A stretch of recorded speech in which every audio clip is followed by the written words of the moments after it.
Ataques de la guerrilla. Masacres paramilitares.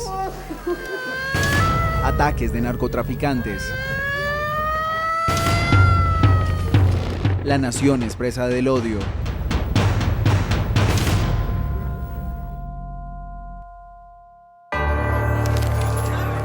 Sin embargo, una nueva esperanza de paz emergió en el país. ¡Por la paz siempre! ¡Pero con dignidad!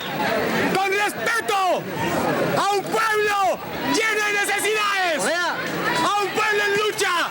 ¡Y a un pueblo en combate! Carlos Pizarro, líder de la guerrilla del M-19, recibe de sus subalternos el parte definitivo de desarme militar.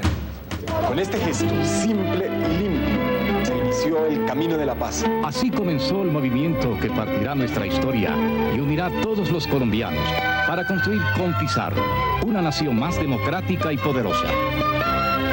Palabra que sí. Este grupo se integró a la vida civil con un objetivo político claro: Alianza Democrática M-19. Estudiantes que en el fervor de la revolución de los años 70 en América Latina consiguieron un espacio para la elección popular. El romántico de la democracia. Todos juntos. El que soñó un país con oportunidades para los desfavorecidos. Durante una gira de su campaña presidencial, fue asesinado dentro del avión en el que viajaba. El autor intelectual de este magnicidio, el menor de los Caínes, Carlos Castaño. ¡Han matado a Carlos Pizarro León Gómez, la esperanza viva de la paz!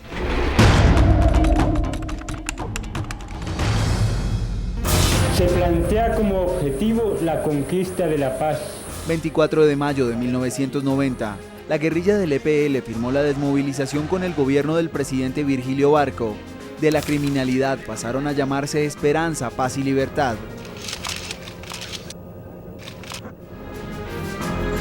Los hermanos Castaño, en un hecho recíproco, donaron 15.000 hectáreas a 150 desmovilizados y 2.500 campesinos víctimas de los enfrentamientos entre ambos bandos.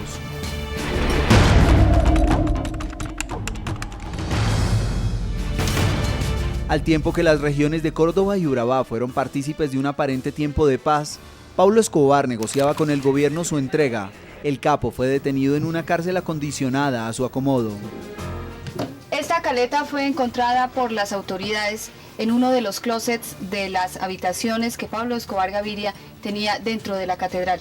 Las autoridades presumen que aquí se guardaron armas por mucho tiempo. El lugar de absoluto control criminal fue escenario de asesinatos a varios de sus socios. Escobar emprendió una guerra contra sus antiguos aliados, entre ellos los hermanos Castaño. Uno de los cabecillas que se salvó de morir dentro de la catedral de Escobar fue Diego Fernando Murillo Bejarano, alias Don Berna, quien en ese momento ejercía como jefe militar del Cartel de Medellín. Este hombre encabezó el grupo conocido como Los Pepes, perseguidos por Pablo Escobar.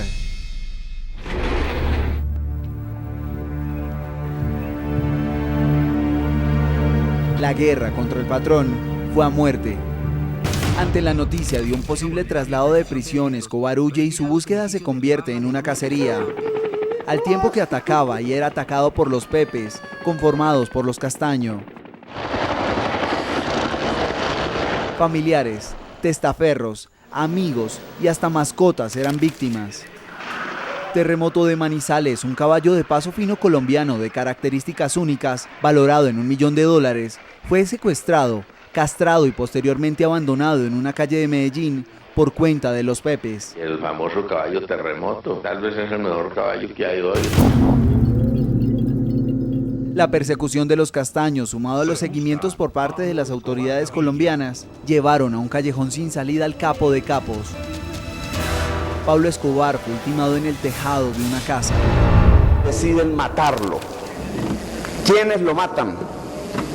Una alianza entre paramilitares, Cartel de Cali y sectores del Estado. Las FARC, buscando recuperar las zonas ocupadas a sangre y fuego por los Castaño, le da a Colombia un nuevo titular de muerte: la masacre de La Chinita. El 23 de enero de 1994, un grupo de guerrilleros asesinaron a 35 personas, incluidos mujeres, ancianos y niños. En represalia por la desmovilización de sus antiguos aliados del EPL, atacaron a sus familias. Los sobrevivientes decidieron integrarse a los paramilitares de los Castaño, guerrilleros convertidos por venganza en autodefensas. Lo maltrataban mucho a uno, y allá lo portan muy mal a uno y pues allá lo tienen obligatoriamente a uno. Tomé la decisión, esperé que me pusieran una guardia y al ponerme en la guardia tomé la decisión de volarme. Una de dos, me salvaba o me mataban. La empresa privada, quien en ese momento fue amenazada por la guerrilla, busca protección de sus intereses en Fidel, Carlos y Vicente, sin imaginar que estaban pagando protección a brutales asesinos y narcotraficantes. La multinacional bananera Chiquita Brands entregó miles de documentos al Departamento de Justicia de Estados Unidos como parte de un acuerdo de sentencia en el que admitió años de pagos ilegales por seguridad a las autodefensas. ¿Por qué ese empresario que montó ese emporio económico? Porque ese empresario que nos dio dinero y que con ese dinero compramos armas, compramos municiones, compramos comida, compramos uniformes, le dábamos un sueldo a los muchachos, a los patrulleros, con eso le pagábamos a ellos para que mataran. Son tan responsables como nosotros, son más responsables. Porque con ese dinero que ellos nos dieron, nosotros matamos miles de personas. Desplazamos, matamos, quemamos fincas, quemamos pueblos. Entonces, con ese dinero que ellos dieron, hicimos todo eso. Entonces, yo creo que ellos también deben de sentarse a responder. Deben de responder en la reparación y jurídicamente también. Que en el Estado social de derecho, el principio de solidaridad obliga a que todos los ciudadanos colaboren con las instituciones del Estado por el bien superior de la ciudadanía. Aprobadas por el presidente Ernesto Samper en 1995, las asociaciones de seguridad y vigilancia privada, conocidas como Convivir, fueron una fachada del proyecto paramilitar en el Urabá antioqueño. Así lo demostraron las investigaciones realizadas por la Fiscalía General de la Nación. Testigos revelaron que las Convivir fueron el motor económico y logístico que puso a andar la maquinaria del terror, dirigida por los hermanos Castaño.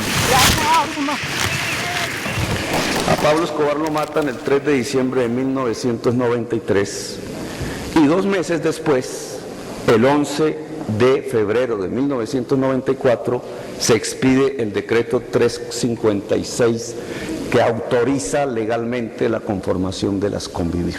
En mi opinión personal, el decreto que configuró las Convivir fue un premio al paramilitarismo que le ayudó a matar a Pablo Escobar al Estado.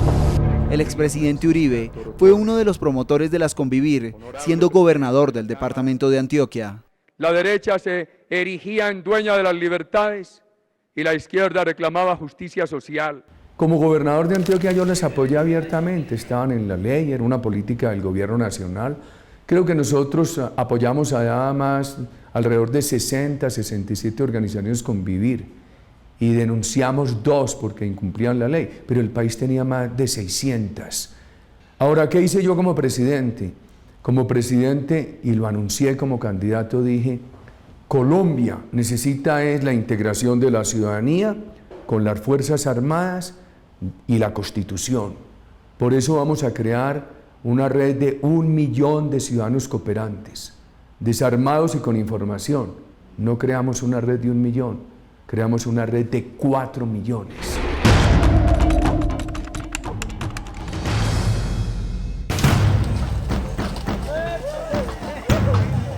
El crecimiento de los paramilitares se vio interrumpido por la muerte de uno de sus fundadores.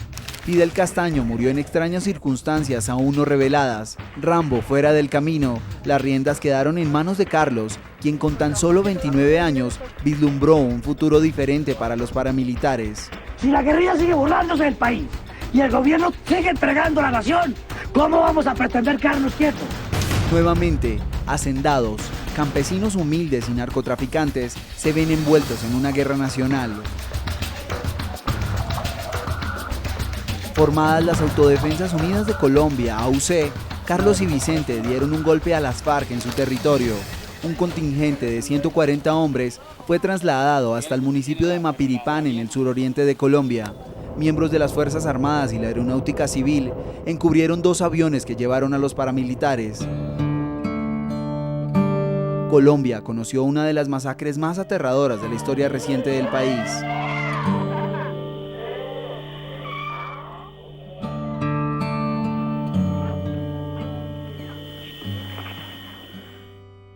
La muerte caminó con el rostro descubierto durante 5 días en esa población colombiana.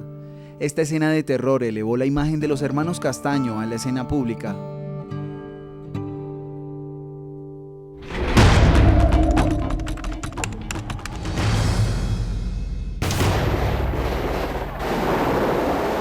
Las FARC tenían en jaque la seguridad del país. Los ataques contra civiles y fuerza pública no tuvieron precedentes. Los colombianos no podían viajar por las carreteras del país sin el miedo de caer en un secuestro de la guerrilla. La situación generó una negociación de paz con el gobierno. Andrés Pastrana, presidente de turno, habilitó una zona despejada de fuerza militar para dialogar la paz, una extensión de 42.000 kilómetros cuadrados. Los hermanos Castaño, con Carlos a la cabeza, denuncian la situación como una nueva artimaña de la guerrilla.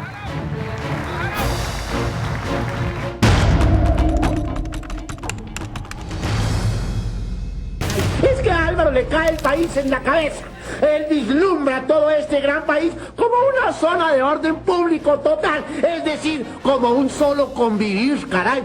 Este hombre, uno de los críticos más inteligentes de la política colombiana, fue víctima de los intereses de los hermanos Castaño. Jaime Garzón fue señalado por los paramilitares como colaborador de la guerrilla. Garzón intercedió en la liberación de un grupo de personas secuestradas por las FARC mientras viajaban por una de las principales carreteras del país. El viernes 13 de agosto de 1999, Garzón fue asesinado por 2 sicarios mientras se dirigía a su programa de radio en Bogotá. La semana posterior a su muerte, tenía previsto reunirse con el menor de los Castaño para aclarar los señalamientos por parte de los paramilitares.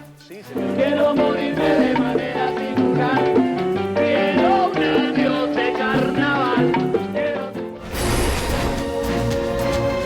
La selva colombiana escondió masacres, secuestros, violencia y terror.